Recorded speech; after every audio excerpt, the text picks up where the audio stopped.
Are you ready to meet my personal therapy dog right here, right now? Keep watching.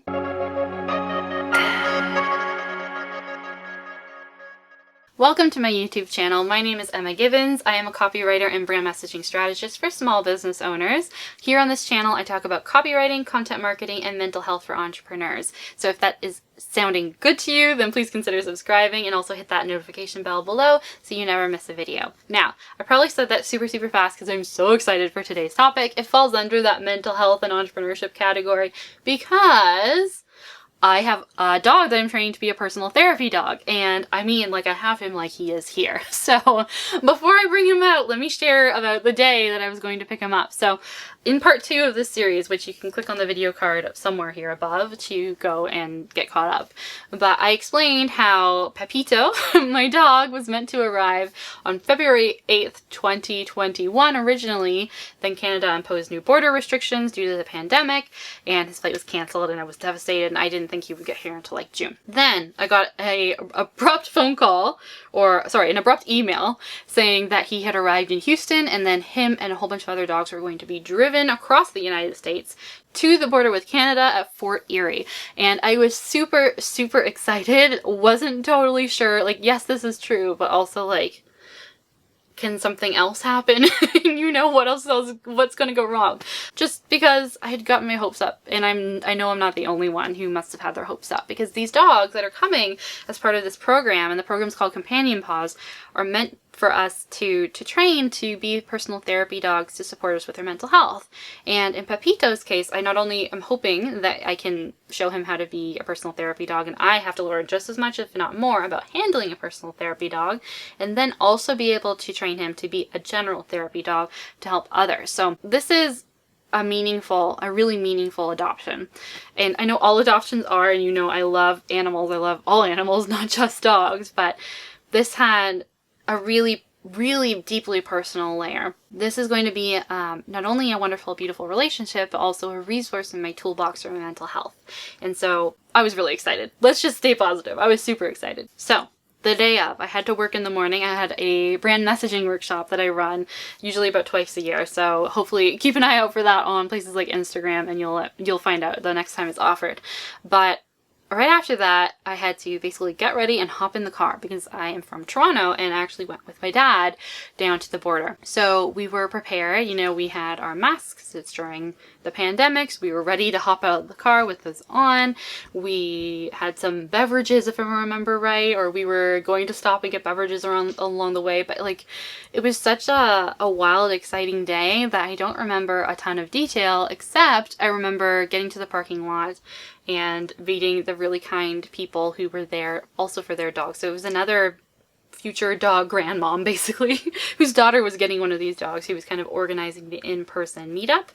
And we saw, a few minutes later, a truck pull up. And after quite a bit of back and forth, because apparently we weren't supposed to be in the parking lot, finally, it was my turn to see Pepito. And while they were handing off another dog, I was actually able to see him in the back of it was a van, but it was a nice, well cared for van. I could see him. He was like the second layer of crates, and he looked at me, and it was amazing. The fact that like I recognized him because I'd seen his picture so many times, and he was so cute, but he was looking back at me in the back of the van. So we made eye contact, and it was beautiful. And then, and I have a little video to show you of this moment, they got him out, they put him on an initial leash, and then they brought him over to me. I handed him a little treat because I wanted him to have a really nice first association with me, especially because he'd been driving for hours in this van. And it's basically a love story from there.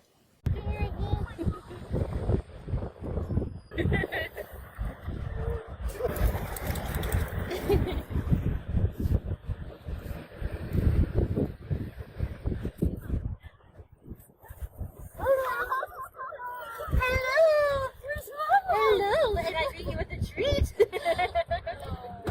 Hello. I get all sad.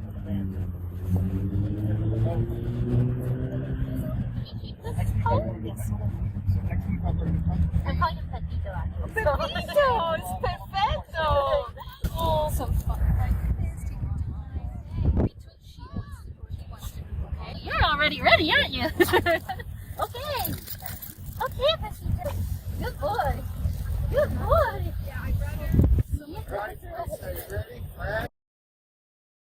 So the first couple things I noticed were he's incredibly resilient. A lot of the other dogs were a little bit skittish. One was very afraid, and Pepito was kind of fine. It was really funny because one of them also clearly had been holding her bladder for like hours and had the longest relief experience that I've ever imagined before. And Pepito was totally fine. Like, he must have just been kind of like nodding his head to the music, just totally relaxed in that van. So he also was kind of okay with me having him on his new leash. I put him on a leash, and we went into the parking lot kind of grass area so that he could just stretch his legs and we could just meet each other, and he was happy to walk. Now, one other thing I noticed was that he was walking kind of with a limp, where he would, if he was walking fast particularly, he would lift up his left leg and walk. And at first my dad was like, well, maybe it's the grass. It's a little bit dry. Maybe it's kind of pointy. But I already knew, this is not a grass issue. This is not a texture thing. This is something's going on with his leg. But it wasn't, clearly it wasn't painful. It was just odd. Anyway, we weren't convinced about what was causing it. We just became aware. And as we tried to help the woman with the particularly skittish dog to get him in the car, I just kept like circling sort of the parking lot area, giving him a good stretch, and then we hopped into our car to head home. And now when we were in the car to head home, at first we put him in a crate because that was kind of the idea. It would be a safe way for him to travel. He could sleep and relax. Maybe he wouldn't feel super comfortable with us right away. So he was in the crate, and I couldn't wait to see him. And when my dad stopped to, I think that was when we got those beverages I mentioned before. I couldn't help but like let him out of the crate in the car while we were waiting in the parking lot. And at first I just opened it slightly so I could pet him, and then he somehow forced his way, like sitting on my lap. He's such a flexible dog. He doesn't care about anything, basically. Nothing phases him, it seems. So he was very comfortable with me from the get-go, and we couldn't get him back in the crate. He just didn't want to go back in, and we felt just, he's been in a crate in the dark in a van for hours, right? So we do have a dog car seat that my family dog Luna uses, and we were able to put him in there. And basically the whole rest of the ride home, I was sitting on the left, he was sitting on the right in the back seat, and I was petting him, and he was staring at me and leaning his hand. Every time I petted him, he would lean his head a little further in and like some scratches. And that was like at least an hour. Then we got home, and we couldn't go in the house at first. We had a process because he was going to be meeting my dog, my family dog, Luna. So we walked him up and down the street so he could have a little pee break, and also so that he could stretch his legs again. He was also starting to wake up because clearly he was exhausted from that much travel. And then my mom and my brother both came, and they brought Luna, our family dog, with them.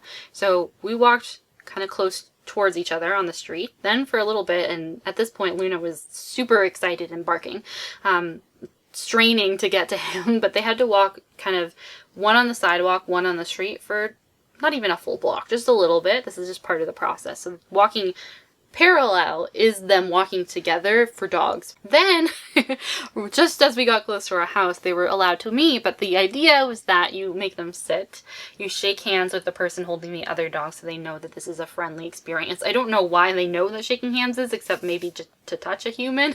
Clearly means you don't mind them, if it's gentle enough at least. And they couldn't wait. They didn't sit. So basically Luna like went right up to him, but again, nothing phases him, so they were okay. They were just smelling each other, and it was cool. We tried to get a video of that. That was pretty dark, but it was a cool experience. So then we went into the backyard. That's the next thing. Before you take him in the house, you have to show him where he's meant to go to the bathroom, and also show him that kind of this is your territory now. So we kept him on the leash for a bit, and then once he and Luna had just like gotten used to each other, no playing was happening, they were just smelling each other once in a while, we took him off the leash for a bit. And meanwhile, my dad brought the crate back into the house because he was, we needed to make sure he was comfortable with it, basically, and have the option of putting him in there when he was going to sleep in the evening. And also we needed to put down food and water for him, so that way it was there when he got in the house and he knew that this is his food bowl and his water bowl. So then, after he was outside for a bit, standing on everything he could find, he liked tall objects, it appeared very quickly. We had some wood stacked up in the backyard, and he hopped on it and was like looking out from a little height. And then he went into the house and he experienced his food bowl for the first time. And, 2 minutes later, we had to take him to the bath because he smelled not great being in a van with several dogs for several hours. So we gave him a bath in the shower. So I basically got showered too, with special doggy shampoo. It was a whole family event trying to give him a bath. Luna even came in the bathroom with us, and I have a video of this as well. So cute, so funny. And then finally he was cleaned and towel dried and we could hang out. So now that he was officially home, this is a good moment for me to pause and go and find him. I tried to bring him earlier, but he was sleeping. This is Pepito. Say hi, Pepito. You can see he's an extremely relaxed dog. So we're getting along just fine. Pretty much like a week in, he was used to the house. He seemed to have been housebroken from pretty much the beginning, and basically meaning like he wouldn't be in the house. And he he wasn't supposed to be, but that was very, very handy. For 2 nights, he slept in his little crate, and then right afterwards, we couldn't resist anymore, and he started sleeping beside me in my bed. And oh my gosh, he's so, so, so warm and cuddly. He's like a little teddy bear, guys. Look at him. Look at this little baby. Anyway, you probably don't want to hear me baby talk up, but he's so cute. Okay, so Pepito's leg is something we had noticed. So the first couple weeks of having our personal therapy dogs, myself and all the other people in the program were kind of expected to just relax with them and make sure that they feel comfortable. And I was able to update them very, very quickly, the program, that this little boy was relaxed ASAP. And he could have started training pretty much right away. And it's a great experience for bonding as well. But we also noticed that his leg was a thing. It wasn't just the grass. He was limping. He would lift up his left hind leg, sorry, to be super specific. He'd lift it up and basically hop along like a 3-legged dog, especially when we were walking fast or if he was trying to run to chase a squirrel, which, by the way, I'm sure he'd never saw a squirrel before, because when he saw a squirrel the first time here, he freaked out. Like, he's tried to escape from his harness, which we're going to be working on in training, to go and get that squirrel. So that was pretty funny, but he lifts up his leg, and that's not normal. So we did go to the vet. It ended up being 2 vets, which is kind of a whole other story. One of them wasn't just getting back to us in time, and we were told he needed an x-ray. And it didn't make sense that they, despite me telling them like 3 times, okay, I was supposed to have received a call last week to get him an x-ray and I haven't heard anything, they would just say, oh yes, we'll call back, and then they didn't do anything. So we then found a vet that was working better for us and basically found out that it's probably congenital, so probably something he was just born with. Could also be an old injury, but it's nothing about it is acute. Nothing about it is super painful or something that seems to be broken or anything like that. There's fusions basically in his left leg and a little bit in his right, so that points to it being congenital and possibly developing into arthritis. So what we did do was try out some medication for a bit and some bed rest. So we didn't do much training then, but we did do a lot of snuggling, and then we basically realized the medication doesn't seem to be making a huge difference.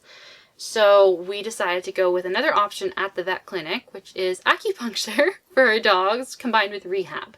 And so now that we did just last week, and that would be the first week of April, basically, because I'm filming this in April. And then we have our next follow-up on Tuesday. That's coming Tuesday for me right now, 2nd week of April. And we also have rehab exercises to do with him. So we're basically lifting up his back legs correctly. So lifting them up, kind of folding them up the way that you would when you run, but correctly. So instead of him just kind of pulling it up and holding it, or him kind of holding it out to the side, we're just moving it in the correct motion.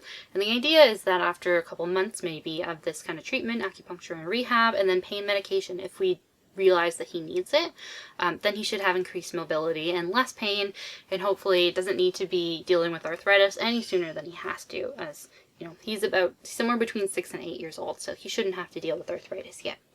Right, buddy? He probably wonders why I'm looking at an item and talking to it, but he's pretty cool with everything. This is his squirrel, by the way, if you're looking at this squirrel. What do you think? The thing is, he doesn't play with toys a lot like we expected him to. He was supposed to like Tuggy. We saw some videos of him playing with a ball. We don't really know why. He's missing a lot of teeth, so it could be that it's hard for him to pick things up or to like chew on things, tug on things. but he does like to run. He does like to look out the window. And he definitely likes to watch TV. Oh my goodness, is this dog obsessed with television? He is like me, and he loves veterinary TV shows. Here, he's getting a little scratch. But what else does he love? He watched some of Frozen 2, some clips from that movie, which also tells him he's my dog, because I also love Frozen 2. Overall, like, yes, we haven't started on the personal therapy dog training particularly yet, but we have started to really, really bond, and I can't believe he's only been here for like a month, and it feels like he's been part of my family forever. So we're good friends. And now we're going to keep bonding by doing some of this personal therapy dog work, both for myself to learn how to handle him and help him, and for him to learn some of those signs. So one of the things we're going to train him to look for is if I'm stressed. So I'm probably going to be asking other people to let me know what I look like when I'm stressed. What do I do physically that shows when I'm stressed or anxious, essentially, because I have an anxiety disorder. And we're going to teach him how to not only come over and comfort me, but to actually lie down with me, and even to lie down kind of on my chest and have that deep pressure therapy experience. I know from experience that helps me. Weighted blankets are great, but they're not the same as an animal like Pepito, or like a really friendly cat.